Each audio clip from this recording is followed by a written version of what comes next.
Welcome back to Intentional Wealth TV. Welcome back, Jim, and welcome back, audience.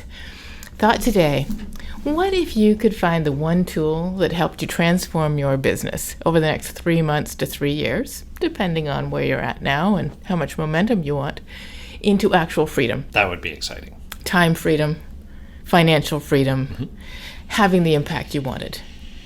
And that one tool, people seem to be seeking it, right? What's the magic wand? What is the secret? What am I missing? And often that's exactly where people are when we meet them. They're saying, what am I missing?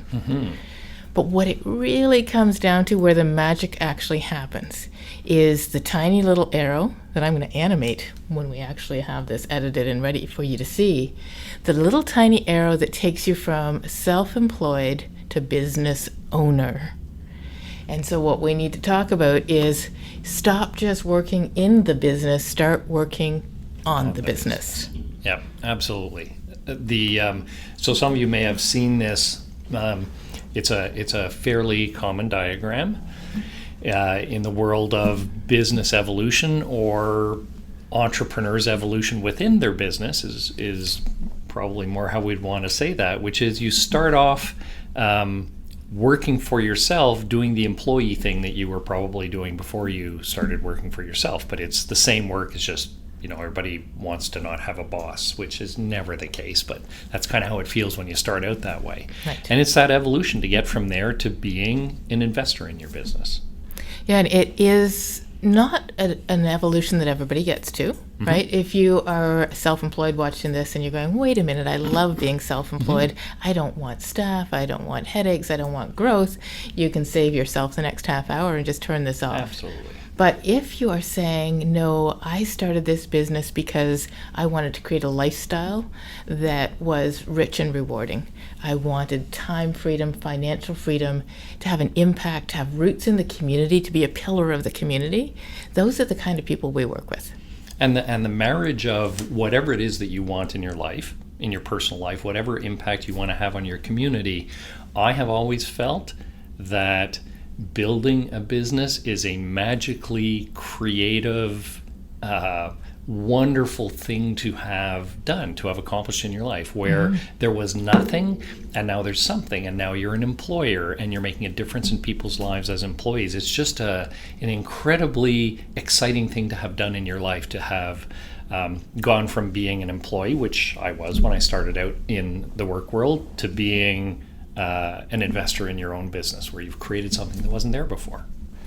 And it's interesting too, because you become someone new as this happens. So you do go from being self-employed to business owner to investor.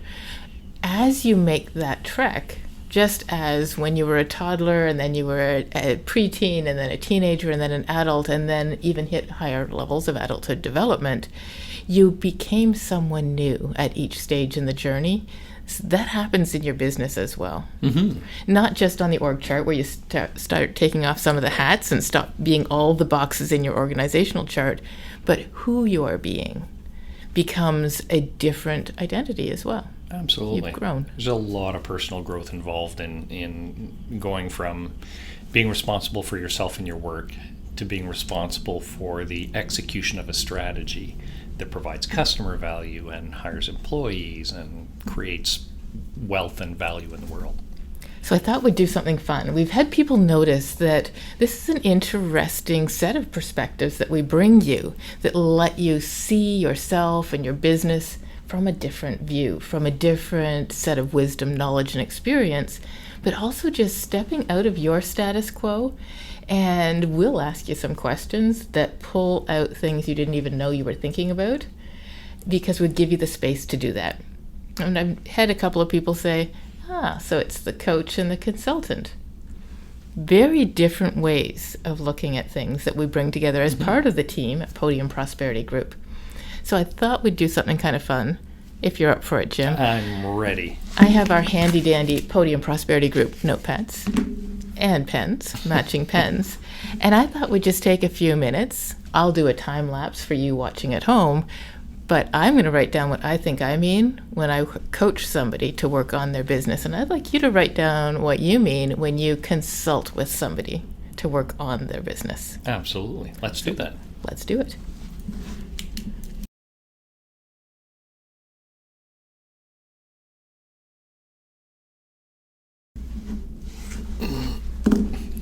How's it going? You're done. Look at all, you've got diagrams there too. There's a lot to be said about working on your business.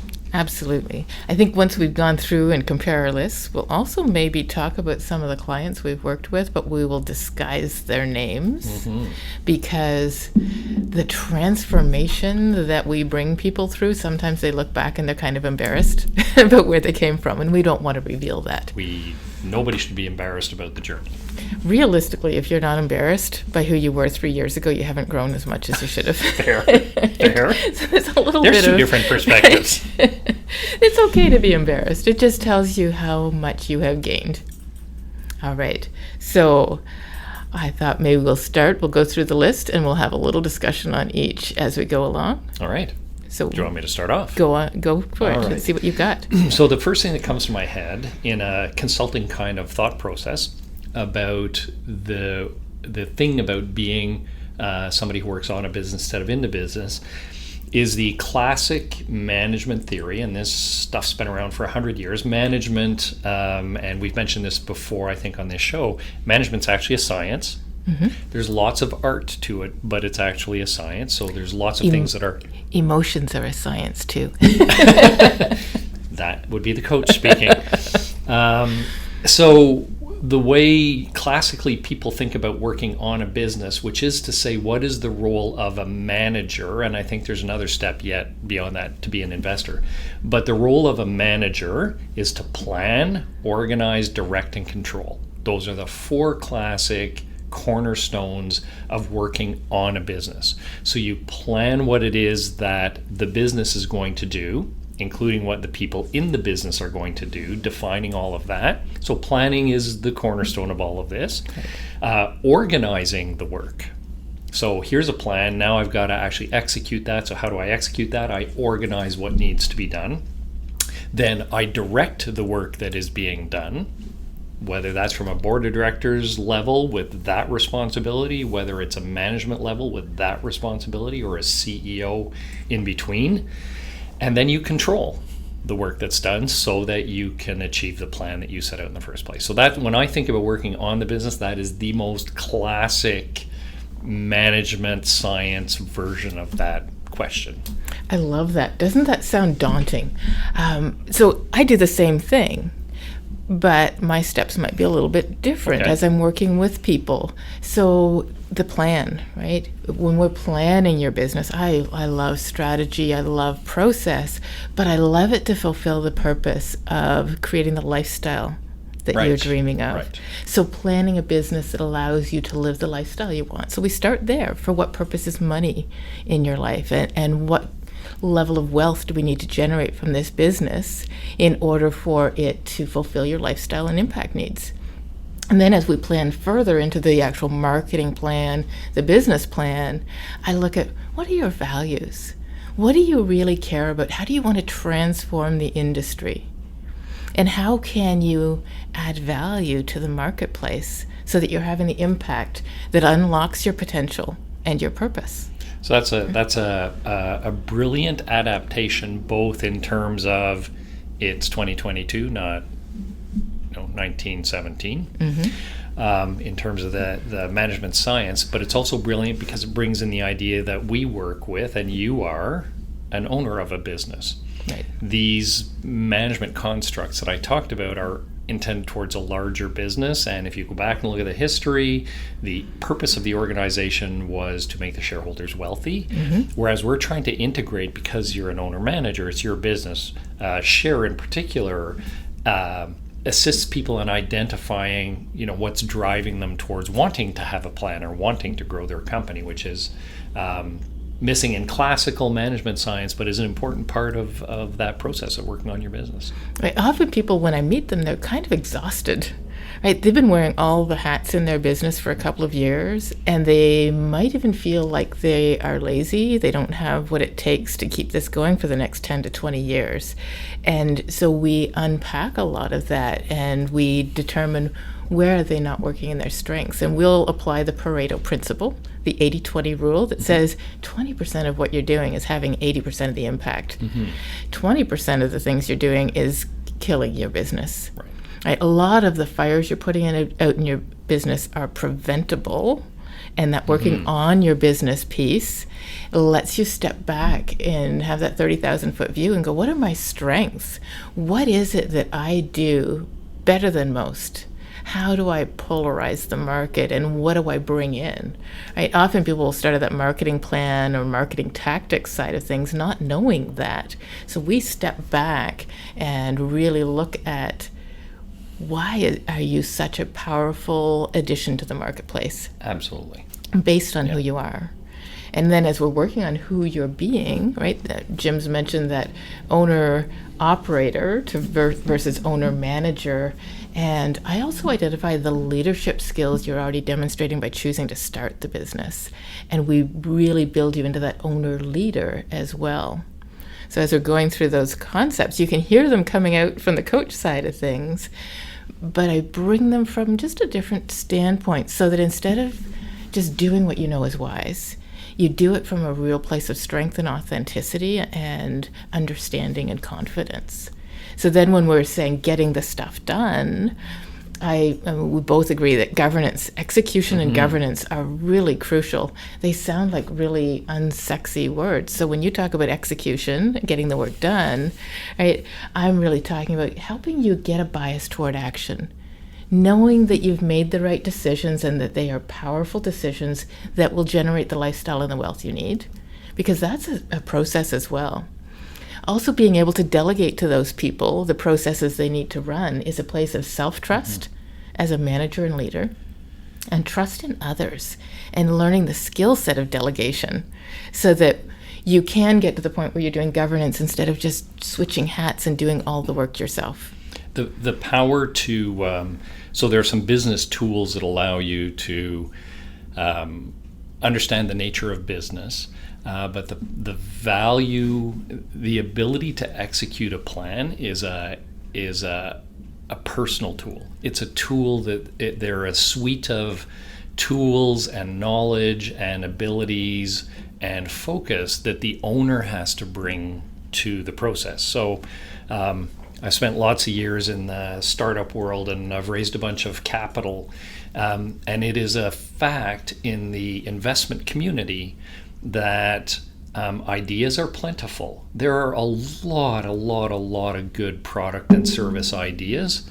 What investors invest in is management's ability to execute the plan. So you have to have a plan to show an investor. Once you've shown that investor the plan, the investor is actually going to invest or not based on their belief in your ability to execute that.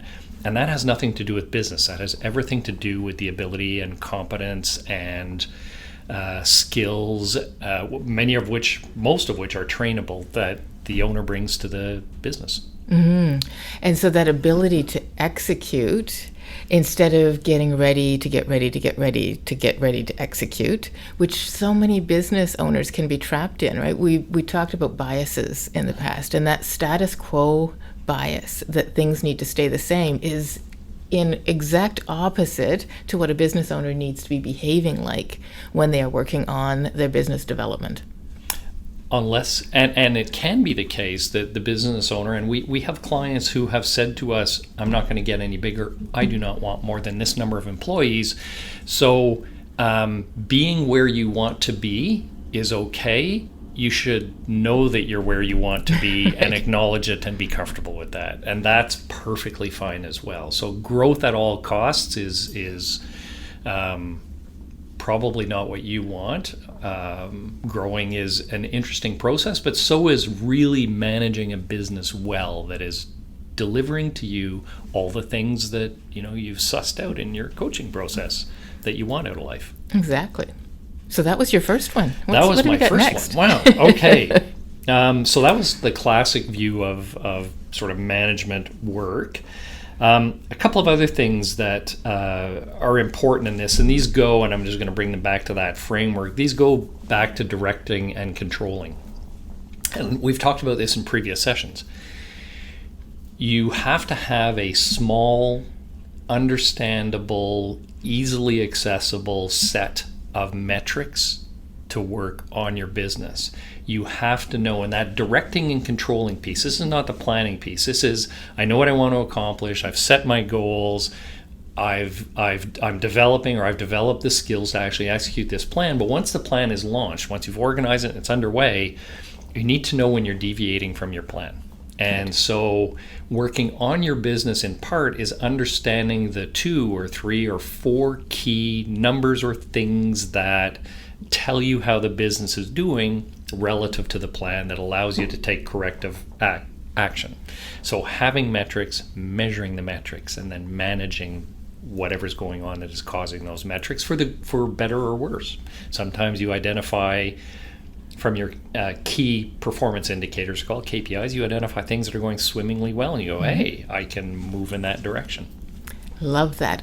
Love, and now as in the coach side, this is about making things visual, making things specific so your brain can get a hold of them. So you can program the black box in your brain to say, I'm going here. These are the places I'm heading, and I know whether I'm achieving it, right? If you don't have that specificity, then it is very hard to know even what to do today, right? If you get up in the morning and you're like, what should I do? It's because all that's missing. You don't know what's important. And so either everything's important or nothing's important. And you can very easily burn out in your business, Yes. even if it's doing well, because you don't have that specific set of small, right? You don't measure everything. Nope. Because that's too much. Yep. They say you can't have more than 3 goals. Nope. And that includes, what do I measure in my business to know that I am on track? On track. And then how do I celebrate it? That's the other side of things. If you're not celebrating your success in this, and this is governance, which is an unsexy word, but it is making sure you're on track. If you're not measuring, you don't know to celebrate it. You don't know how to set bigger goals because you don't know you've already met those goals either.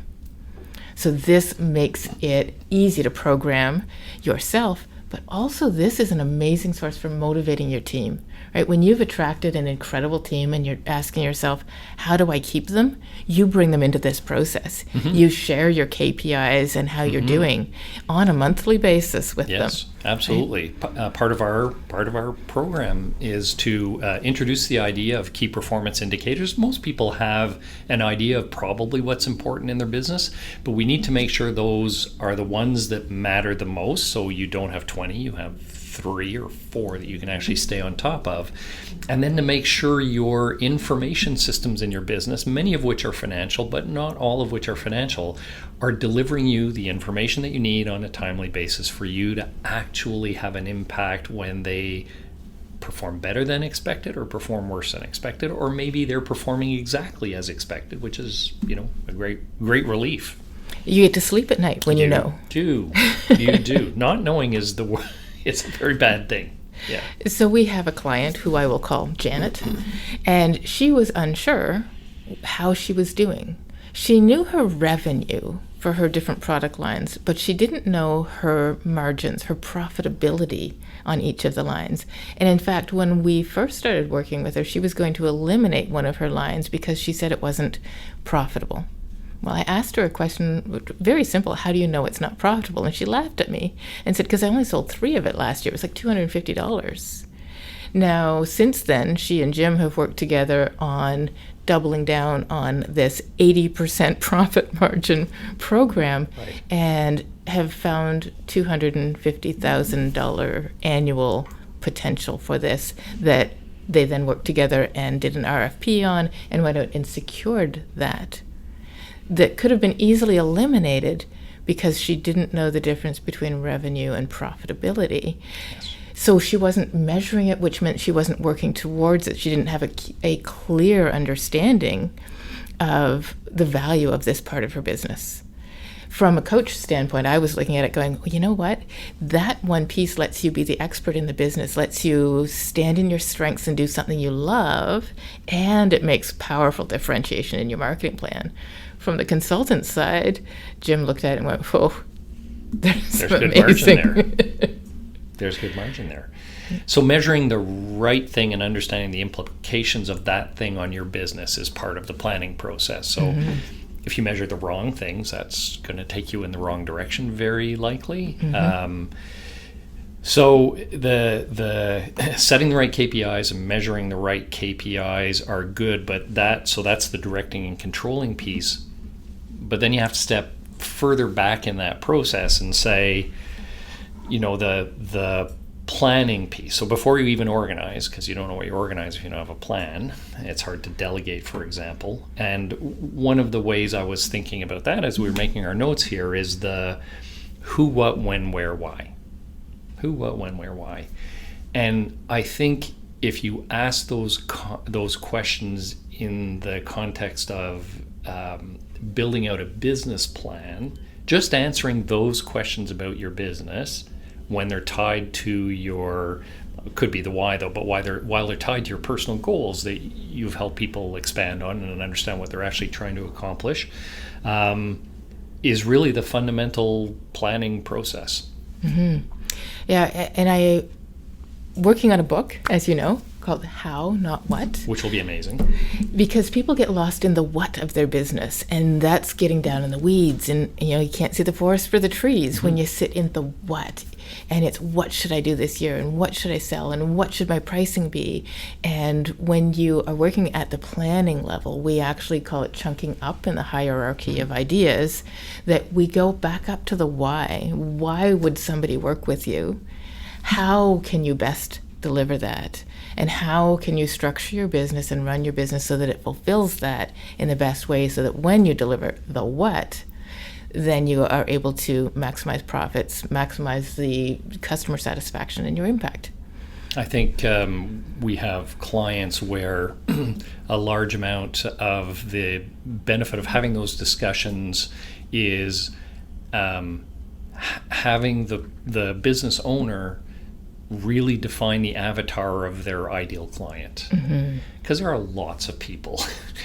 We look at our business and we say, well, there are 1.5 million small businesses in Canada, so that's our client opportunity. But it's actually not. Of course, we have a very particular idea of who's going to benefit the most from what we do. So the who is really, for example, from a coaching sense, is you working with the business owners to help them figure out what client they're trying to serve with whatever it is they do, service or product.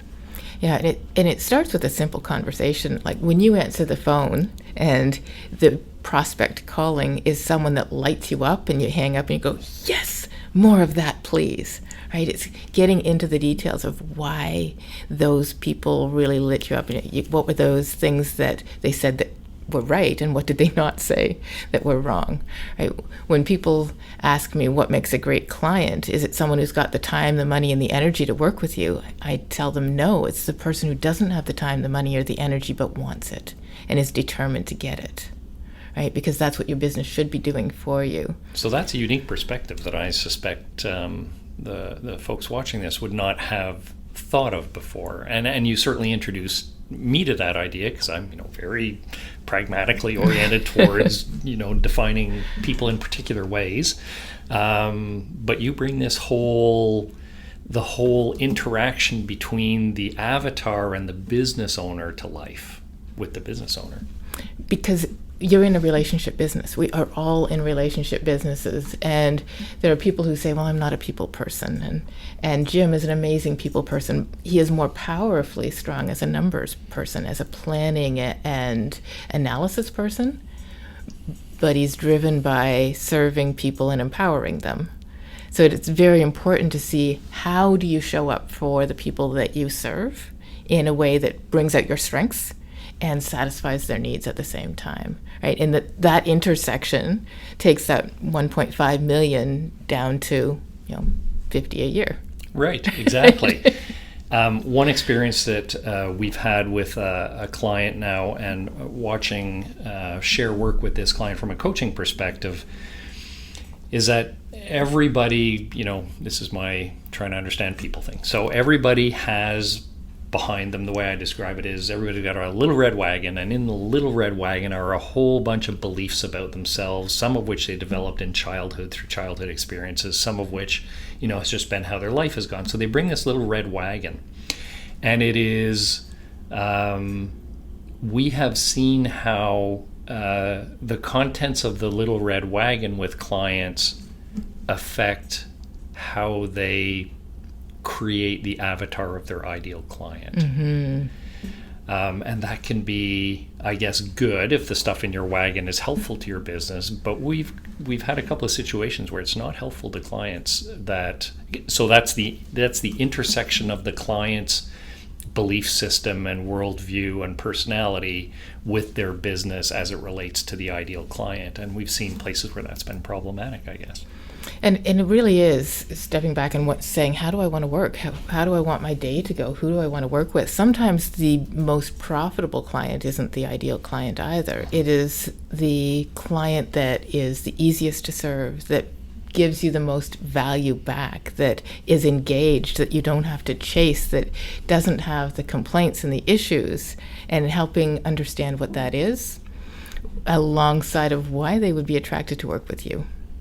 What an amazing opportunity for a business owner to be able to craft an ideal client view, go build a plan around acquiring those clients, knowing that those clients fulfill them. Mm-hmm.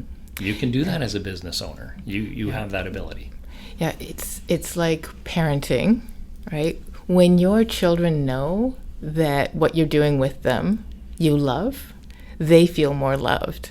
So when you are serving from your strengths, the reciprocity of that you create from that interaction is that much more powerful. That client feels valued as well because they know they are actually having a positive impact on your day and your business.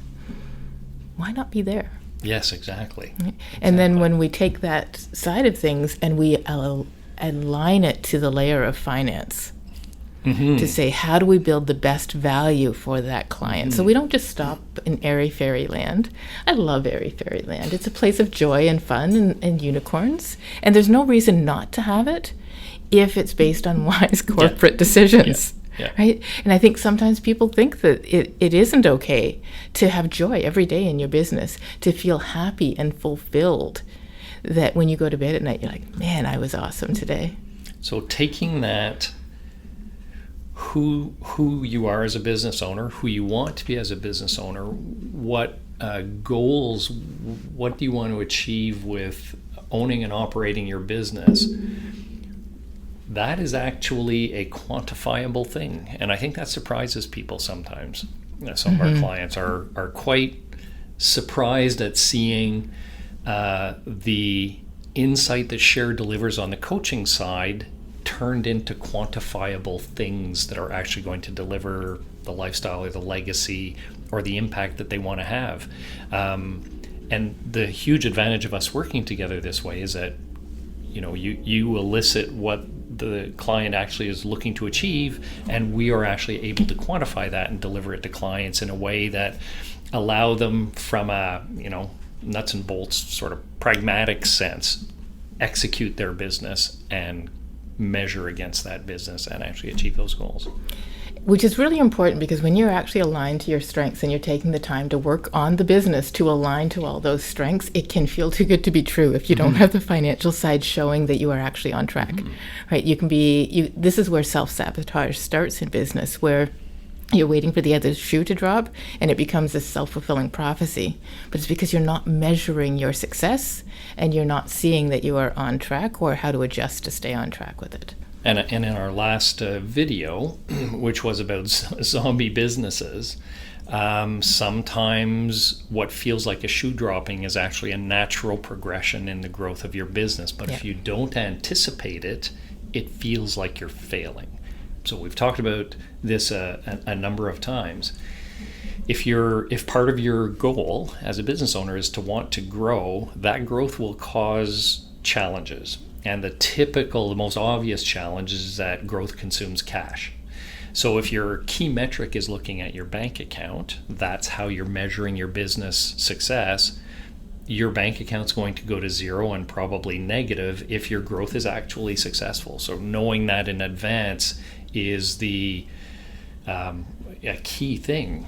If accomplishing, if what you want to accomplish involves growing your business larger than it is now. That is such an important point. I love Mike Michalowicz, and he has a book called Profit First, and it is bank account finance, which works for certain parts of your business, but you can't get too attached to it because there are times when your bank account is not supposed to look so flush. No, there are times where you're likely going to need capital to grow, or as we've talked about, you suppress your own lifestyle needs to do that. But there are also, as you said, a couple of times where the bank account is going to be a pretty good indicator. And one of those is when you hit stability. That's a bank account moment. When you're planning to exit your business, when you're harvesting your business, the bank account is a very important part of the harvester model because whoever's buying your business is going to want to know that you're producing a lot of cash. Right. So the bank account becomes very important there. But the transitions that we talk about between those two, your bank account, if that's your key metric, is going to cause you some heartburn unless you know it's coming. Now, we've covered a couple of really important pieces already about the working on the business, but this one makes me think about what I've got written down, which is relationship development. So inside your business, you've got your own team.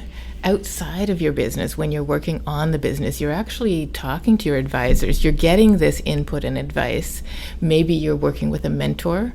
You're also working with your power partners who are referring you clients and who are creating win-wins for you. Mm-hmm. That time is also working on the business. So this isn't building a deeper relationship with clients, which is important. That's very important relationship development, but that's working in the business still. That's in your sales and marketing. Realistically, as you step out and say, okay, working on the business, what goes on the list?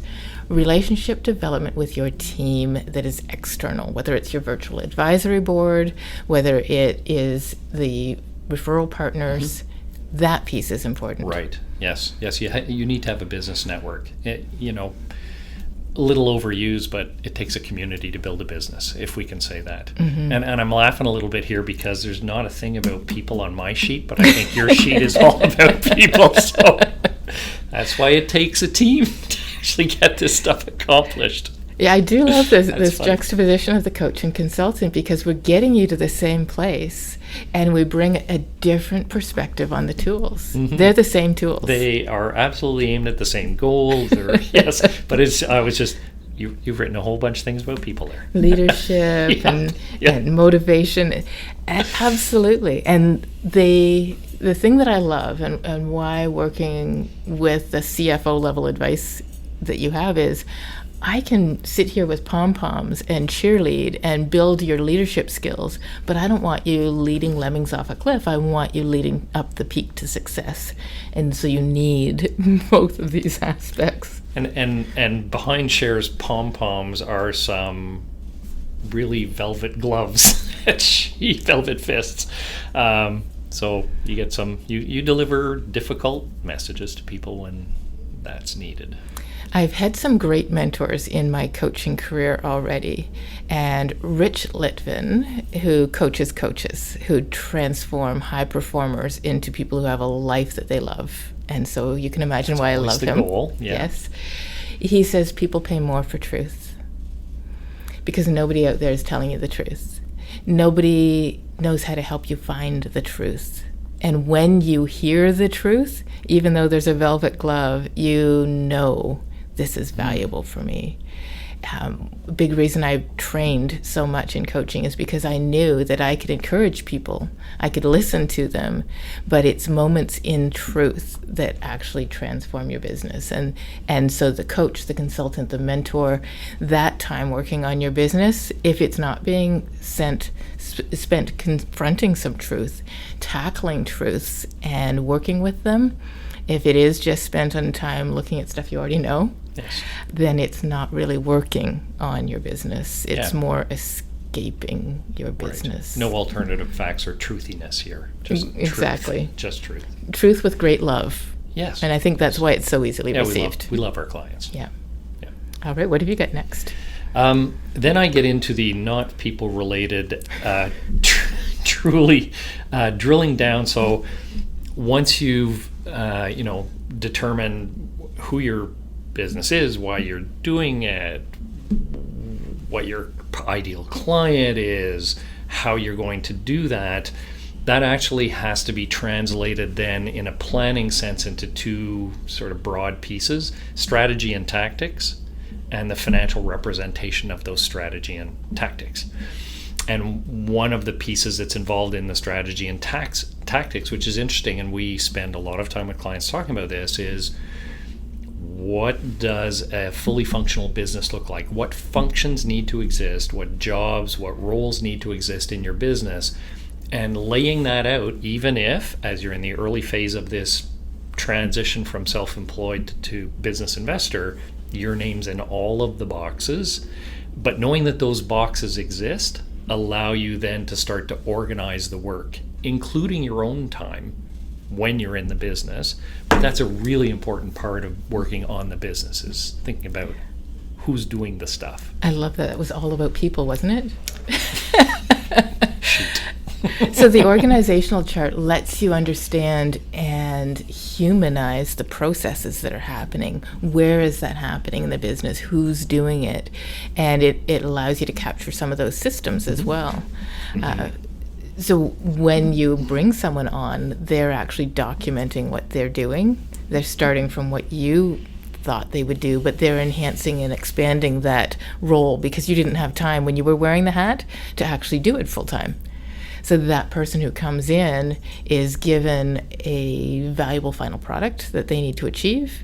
And ideally, if you've hired a rock star, they're enhancing that role within the business, and then they're capturing that system for you into your operations manual. Right. So while there's a lot of mathematical logic, how does this process work well, and how do we get rid of the bottlenecks, it's with the cooperation of those people that you're bringing in, and getting that great clarity on what each role needs to do before you hand it off, before you hire. If you are terrible at it yourself, it is hard to hire somebody to do the role because you will accept all their excuses. Right? So really getting that org chart, using it to develop job descriptions, Critical. sliding those into the system, the process that they need to be part of, and gaining that clarity so that those people are equipped, empowered, and engaged in the role, and they know how valuable they are for your business. And that's an evolving thing. So you could write a job description for the 4 people you need in your business, and over the next year hire those 4 people, and 2 years from now those job descriptions don't suit either the people, because oftentimes people have hidden talents that you find out once you start working with them. I've had cases in my businesses where I've created roles for valuable people who were not effective in what I had thought I had hired them for. And so you create roles for valuable people always. But those roles are going to evolve, and the people will evolve in the roles, and you'll find things out about those people that will make them more or less suited to the specific job descriptions. You might end up moving pieces of those around as you go. Yeah, and this is, again, working on the business. You're probably going to have a strong role in HR until you've handed that off. And if you don't have a time where you go, when do I look at that, right? Realistically, if you are doing your annual plan, this is a really good time to look at it and roll out your performance evaluations and have those conversations with the people in the roles and say, what did you love about working here in the last year? What would you like to learn more about? What would you like to do more? What would you like to do less of? How can I support you in achieving that valuable final product in a more effective way? Right? Those conversations are absolutely working on the business. Taking those conversations and making them meaningful and making change in your business from them is the other piece. You may need one of your outside team to help you with that as well. And there are people who will help you with that aspect of your business, or a number of, let's call them HR consultants, who are experts in that. The last thing on my list here that I have a love-hate relationship with this thing. If you're trying to sell sports equipment, having a slogan that says "just do it" is a way to sell a lot of sports equipment. Mm-hmm. The athletes that are represented in, Nike's stable of sponsored folks, none of them just do it. They all plan, they are coached, they have goals, they peak at the right time. So there's no just doing it if you're actually trying to accomplish something in sports.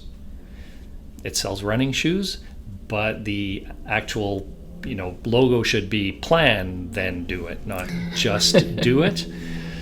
So that's the first piece. The second piece is that just doing it for an owner operator, if you're doing the work for a self-employed person and you're trying to move into the other world, into sort of a more management manager, owner operator, owner investor, just doing it means just doing the plan and the execution of the plan. It doesn't mean just doing the work.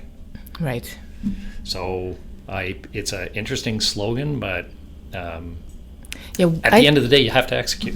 And I think realistically, if it is producing the product that you do, just stop doing it would be a better slogan if you're going to move. Just don't do it. Right?